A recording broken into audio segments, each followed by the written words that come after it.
6000 से अधिक वोटर्स थे वहां पर, करीब 5000 से अधिक वोटर्स ने अपना वोट दिया। तो ये जो प्रजातांत्रिक व्यवस्था है उसको स्थापित रहना चाहिए, और यही जो प्रजातांत्रिक मूल्य है वही एक चीज है जो हमको आगे बढ़ने का अवसर देती है। बाबा साहब ने संविधान बनाया और बाबा साहब ने संसदीय प्रजातंत्र की स्थापना करी कि चुने हुए लोग ही सत्ता चलाएंगे, जनता के लिए सत्ता होगी, और एक वेलफेयर स्टेट का उन्होंने डाल देंगे नंबर। अंग्रेजों के पहले राजा महाराजा होते थे, ये मेरा नंबर, लेकिन वो वेलफेयर स्टेट नहीं होता था। अंग्रेज आए, ये मेरा नंबर ले लीजिए, उनके भी आप मुझे व्हाट्सएप कर उद्देश्य थे, दें। वेलफेयर स्टेट की कंसेप्ट नहीं था। लेकिन जब देश आजाद हुआ और बाबा साहब ने संविधान बनाया तो उन्होंने इसको एक वेलफेयर स्टेट का नाम दिया और ये कहा कि जनता द्वारा चुने हुए लोग जनता के लिए काम करेंगे। तो उसमें फिर भारत के संविधान में समता का सिद्धांत आया, समानता का सिद्धांत आया, स्वतंत्रता की बात हुई, सामाजिक न्याय, आर्थिक न्याय और भाईचारा। इसका एक बाबा साहब ने हमको संदेश दिया, और ये जो प्रस्तावना में ये जो चीजें कही गई, और जो मूल अधिकार बने, राज्य के नीति निर्देशक तत्व बने और आगे प्रक्रिया निर्धारित हुई, उसी का परिणाम है कि आज हम यहाँ सुबह से हैं, आजाद अपना सम्मेलन कर रहा है और अपने विकास की बात कर रहा है। ये जो आज़ादी है ये बाबा साहब की दी हुई आज़ादी है। हमारे अन्य महापुरुष जिन्होंने हमको संरक्षण दिया और हमको आगे बढ़ाया, जो सामाजिक महापुरुष हैं, जो हमारे भक्ति काल के जो गुरु हैं वो लोग हैं, और बात की बात करें तो काशीराम साहब हैं, जिन्होंने पूरे देश में घूमकर समाज को आगे बढ़ाने का काम किया। उन्होंने समाज की बुराइयां भी बताई, उन्होंने समाज में जो काम करने वाले लोग हैं उनको क्या क्या दिक्कतें आती हैं वो भी उन्होंने व्यक्त किया, और उसका परिणाम है कि आज करोड़ों भारतीय जो अपने जो अनुसूचित जाति जनजाति के लोग हैं वो आगे बढ़कर अपने आत्मसम्मान के साथ जीने का प्रयास करते हैं।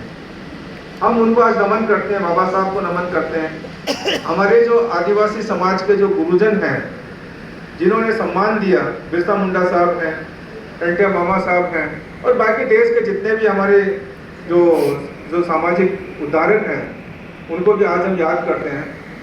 और मेरा ये हमेशा सिद्धांत रहा है कि हमको जो हमारे जो महान पुरुष हैं उनके बारे में पढ़ना चाहिए और आगे बढ़ने की कोशिश करनी चाहिए।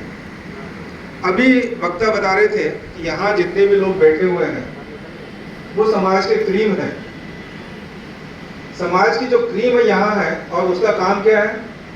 काम यह है कि बाबा साहब ने जो पे बैक टू सोसाइटी का नारा दिया था, अगर हम नहीं करेंगे तो बाबा साहब के सिद्धांतों का कोई मतलब नहीं है, क्योंकि गांव का हर व्यक्ति को आगे आजाद नहीं बना सकता, हर व्यक्ति आके समानता की बात नहीं कर सकता, हर व्यक्ति आके समता की बात नहीं कर सकता। तो जो बुद्धिजीवी लोग हैं उनके ऊपर बहुत बड़ी जिम्मेदारी है कि वो आगे आकर समाज को आगे ले जाने की बात करें। जब हम क्रीम की बात करते हैं तो हम ये कह सकते हैं कि हम लोग बहुत भाग्यशाली लोग हैं, जिनको सरकारी नौकरी मिली, जिनको अच्छे कपड़े पहनने को मिले, जिनको अच्छे घरों में रहने का अवसर मिला, और साथ में जिनको बोलने का भी अधिकार मिला। अभी भी हमारे समाज के जो लोग हैं जो ग्रामीण क्षेत्रों में रहते हैं, चाहे आप बुंदेलखंड में चले जाइए, अभी भी घटनाएं होती है कि घोड़ी पर नहीं बैठ सकते, मालवा में घटनाएं होती है, साइकिल पे बैठ के बड़े महल के सामने से नहीं जा सकते, चप्पल नहीं पहन सकते। ये एक जो सामंती मानसिकता अभी भी व्याप्त है, ये तभी समाप्त हो सकती है कि जब हमारे लोग आगे आके जो गांव में हमारा बंदा रहता है तो उसके साथ अगर नहीं जुड़ेंगे तो ये जो सामंती सोच है कभी खत्म नहीं हो सकती। अब जब छतरपुर की मैं बात करता हूँ, टीकमगढ़ की बात करता हूँ, तो वहाँ मुझे गर्व है ये कहते हुए, पता नहीं यहाँ केडी है कि नहीं, आज केडी अहिरवार साहब बैठे हुए हैं, 18 साल से आप वहाँ पर अध्यक्ष या अध्यक्ष के रूप में काम कर रहे हैं। और कुछ छतरपुर को मैं जानता हूँ, जहाँ पर जब मैं कलेक्टर था तो ये तो बहुत बड़ी बात है कि घोड़े पे आदमी बैठ जाए, ये बड़ी बात है कि मोटरसाइकिल पे निकल जाए, साइकिल पर बैठ के निकलना भी गलत होता था। सही चीज़ ये कहूँ कि गेहूं की रोटी खाने में पिटाई होती थी लोगों की वहाँ उस जमाने में 25 साल पहले। वहाँ पर केडी ने काम किया और वहाँ पर आज बहुत बड़ा सामाजिक परिवर्तन है, और ये सिर्फ अजाक्स के काम से है। और ये भी मुझे कहते हुए गर्व है कि अजाक्स ऐसा संगठन है जो सामाजिक आर्थिक मुद्दों को उठाता है, बाकी कोई संगठन नहीं है जो मुद्दों की बात करता है। तो मैं ये चाहूँगा कि हमारा जो अजाक्स का प्रत्येक साथी है वो जागरूक रहे, और जागरूक रहने के साथ में जो हमारे जो संविधान के मूल्य हैं उसके अनुसार काम करें, बाबा साहब के विचारों के अनुसार काम करें, और समाज में भाईचारा लेके आए। जब हम भाईचारे की बात करते हैं तो सिर्फ अनुसूचित जाति जनजाति के बीच में भाईचारे की बात नहीं है। बाबा साहब का व्यक्तित्व बहुत बड़ा था।